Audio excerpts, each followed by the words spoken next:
The coronavirus, a grim new milestone this evening. More than 180,000 American lives now lost. More than 1,000 Americans dying each day over the last 3 days. In Iowa, for one, a record number of new cases now, many of those cases young people. The governor closing all bars and counties in Iowa until September 20th.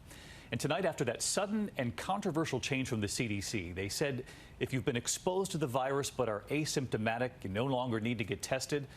Well, what the head of the CDC is now saying tonight, clearly sensing the confusion out there and in some cases, outrage over that change. Here's ABC's Steve Osunsami at the CDC in Atlanta. Despite a world of criticism, health officials at the CDC are trying to clarify their new testing guidelines from 3 days ago when they quietly announced on their website that if you've been exposed but don't have symptoms, you don't necessarily need a test for COVID-19 in most cases. This evening, the head of the CDC is responding to the fire and saying something slightly different, that now testing may be considered for all close contacts of confirmed or probable COVID-19 patients. Public health experts say it's enough to make your head spin.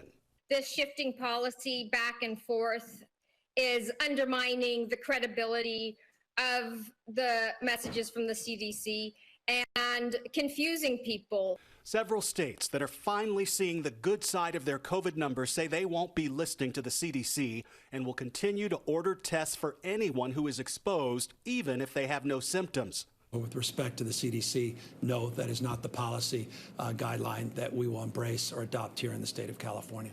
In a joint statement tonight, the governors of New York, New Jersey, and Connecticut say they're not following these guidelines either. They accuse the administration of substituting sound science-based public health guidance with the president's misinformation and say that it's widespread testing that has helped them reduce infections.